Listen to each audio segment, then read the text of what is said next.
A young man is fishing on a river. He's already got a fish on his feet, so now he's chasing it downstream like a fine fisherman. Clearly, it isn't his first time fishing on these banks. He's quite experienced in this job. The name of this young man is Augustine, or Gus for short, and he's already quite a bit into his lone adventure to find himself and make sense of his life. Now, from the midpoint of his story, let's jump back and see where it all started. As he says, the last minutes of a fish's life are much like the first minutes of a human's. They are both taken out of the water. The fish is whacked on its head to put it out of its misery, while a human baby is whacked on its behind in order to put it into its misery, which is life. Gus Orviston's family is one of the most unusual ones. Fishing is the main theme that goes through every Orviston's life. Gus caught his first fish with the help of his mother when he was very little, and from then on, water has always been on his mind. His mother is a strong believer in bait fishing, while his father is quite the opposite. He is all for fly fishing. This isn't the only difference in the family, though. The father, William, has a much calmer character, while the mother, Mai, is much more explosive. To end with the differences in the family, we must mention the last member, Gus's younger brother Bill Bob, the kid who has a wonderful ability to ignore everything that is even remotely connected to water. Perhaps it is a sort of defense mechanism that proved to be very advantageous to him, since Gus has always struggled with a lot of normal things, thanks to his close connection to fishing.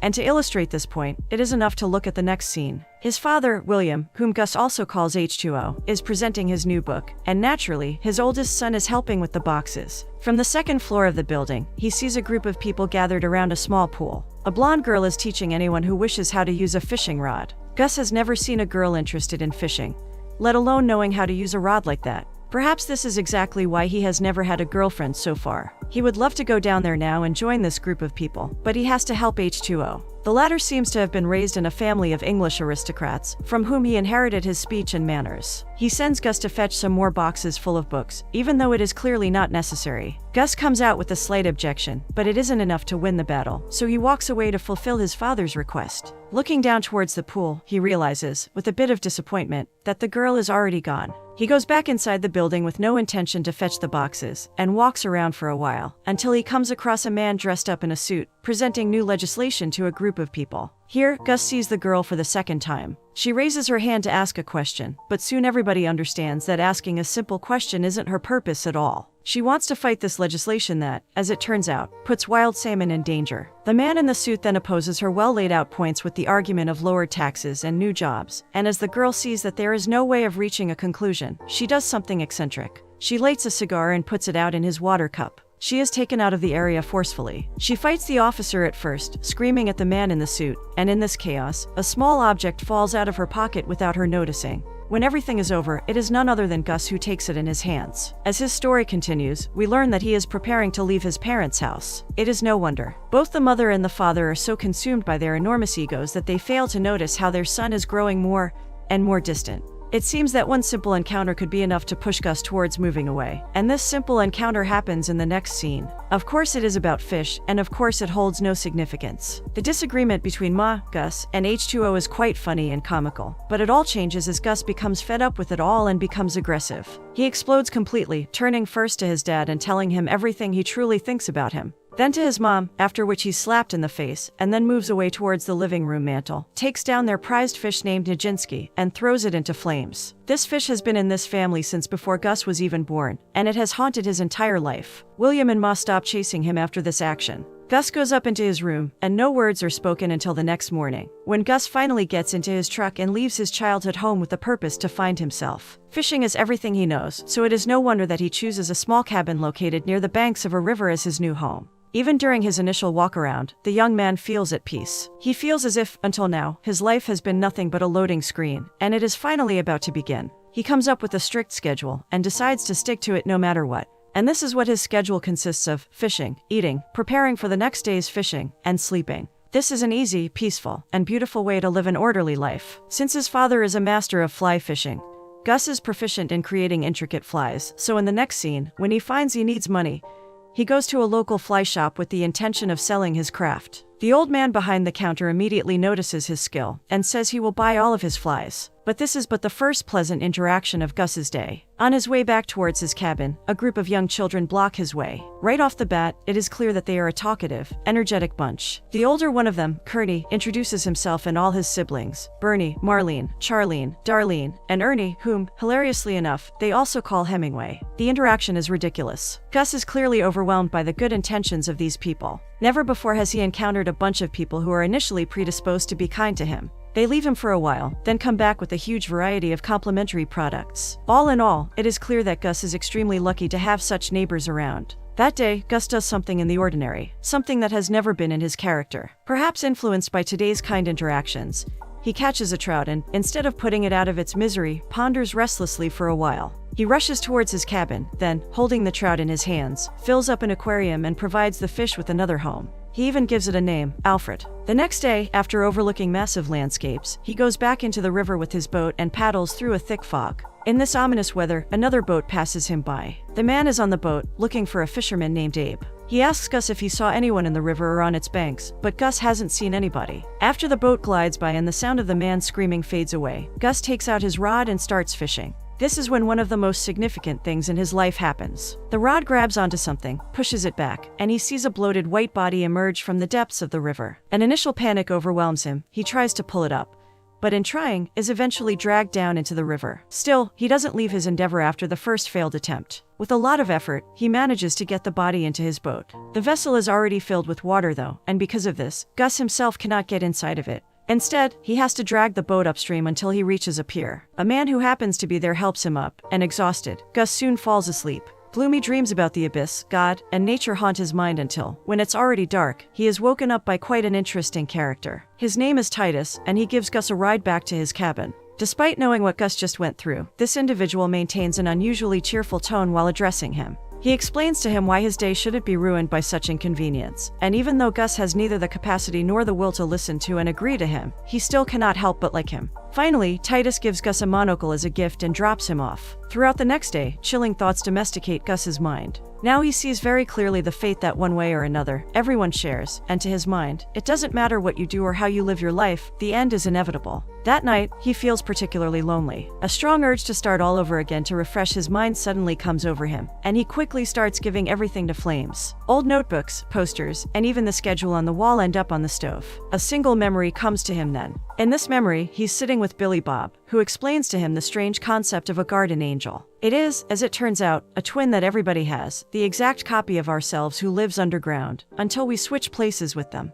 This lovely concept conveyed by the kind-hearted kid warms Gus's mind even now, as he's overwhelmed by the most distressing thoughts of all. And thus, the depressing sense of loneliness disappears. The next morning, Gus goes for a swim. With his new monocle in hand, he sees a picture that freezes him to the ground for a while. The blonde girl he saw earlier is standing on the opposite side of the river, fishing with a self-made wooden rod. It looks like she's trying to pull something up at first, but when that doesn't work, suddenly she throws the rod down into the river, gets rid of everything she's wearing, and goes after it. Gus is smitten. Leaving his monocle lying on the ground there, he dashes towards a big rock and hides behind it. As it seems, however, he chose the worst spot, since soon he sees the girl coming straight towards him. She gets up on the rock with the fish she just caught, and lies beside it to dry herself up in the sun. All the while, Gus is afraid to move an inch. His embarrassment will be immeasurable if he is caught in this position. Finally, with all the wit that is still scarcely available to him, he comes up with the idea to stealthily go back into the woods and start whistling. It works. The girl thinks that somebody is slowly walking by somewhere nearby, and quickly gets dressed. When Gus appears from the bushes, she is visibly afraid.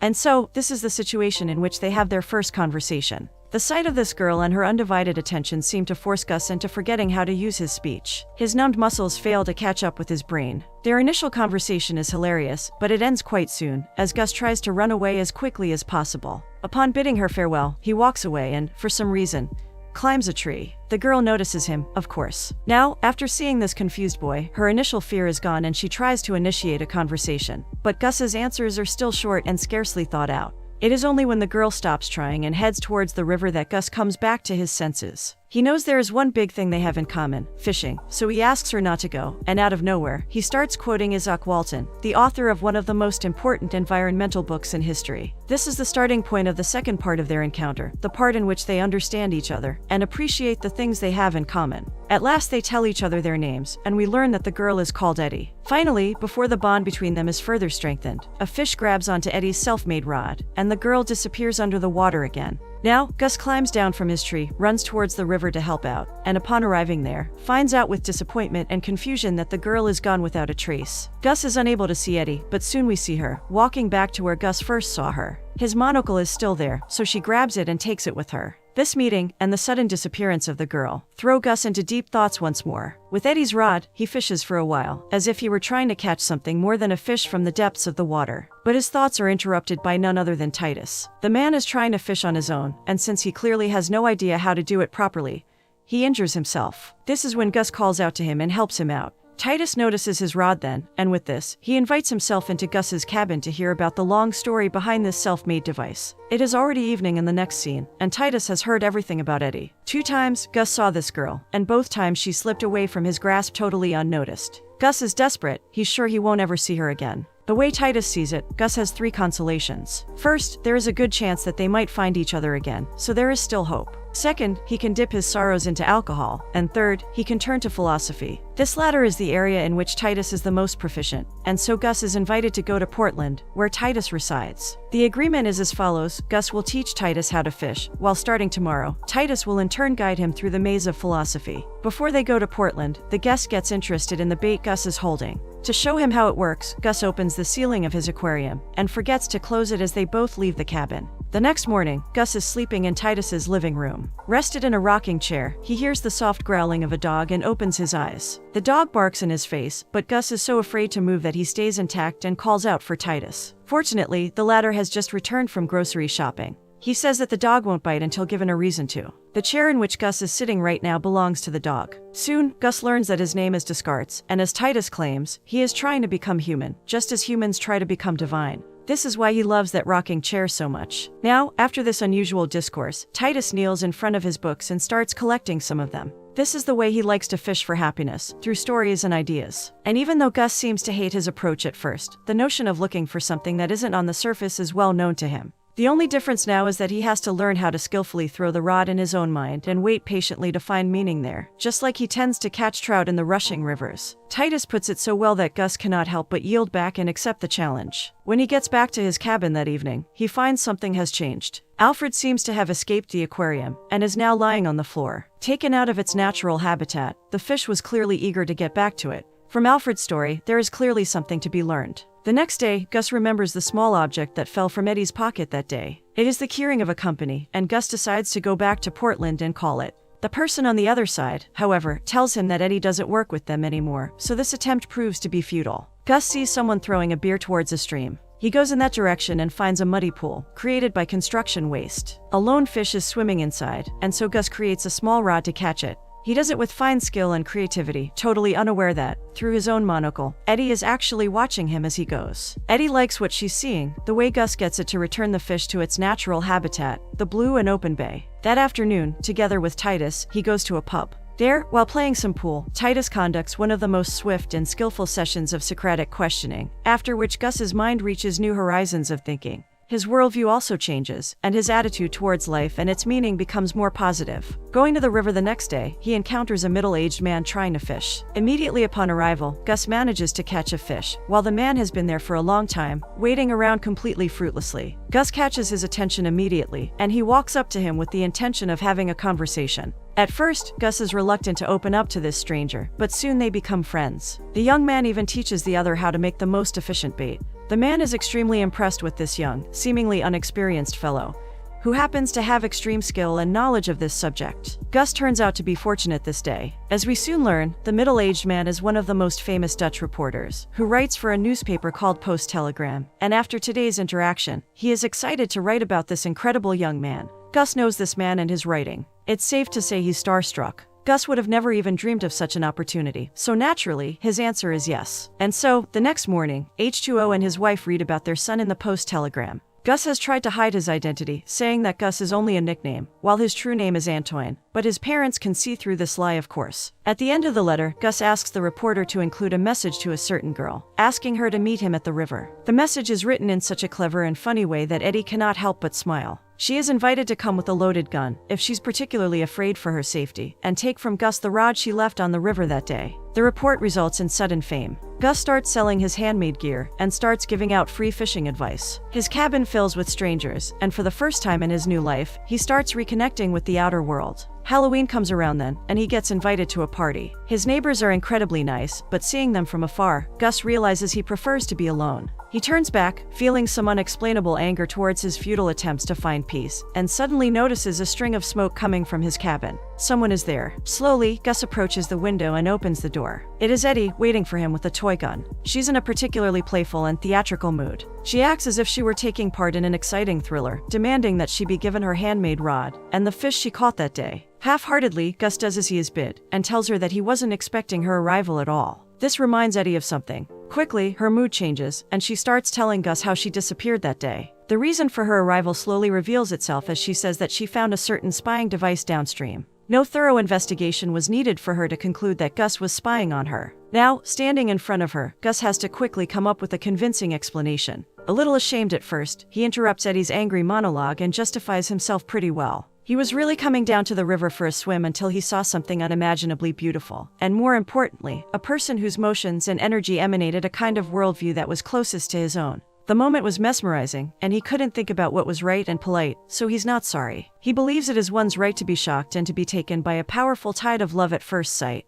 We can tell that Gus wasn't planning on saying the last bit, but it's clear that Eddie's anger has completely vanished. She even starts laughing after recalling how Gus spoke from the tree that day. He truly is one of a kind, so naturally, Eddie gets interested. What is he doing here all alone? Gus's answer is ambiguous. After a bit of silence, he says he's fishing and returns the question back to Eddie. The latter's answer is also ambiguous. She says she's fishing too. They walk into the woods, then Eddie shares what provoked curiosity in Gus. She remembers the day she saw him catch a fish in Portland, and a time when she met a kid who called himself Hemingway and told stories of a fisherman named Gus. The couple reaches a high ridge then, overlooking a massive landscape, and Eddie remembers how she read the letter over and over again, knowing that it was Gus. The moment up on the ridge is magical and illuminated by the strange light of the moon. They kiss each other for the first time. That night Eddie stays at his cabin, and the next morning while walking around the river, without even thinking about it, he opens his heart to her. He tells her about the feud between him and his parents, and the destruction of their prized fish Nijinsky. With this, we are transported back to his previous home, where his father and his mother are sitting quietly. The house is hollowed out, and the heads of the couple there are filled with memories of how they met each other. In this memory, age 20, a young, skilled fisherman, is trying to catch an enormous fish. He follows it around for a long time, until both the man and his wife are on the verge of exhaustion.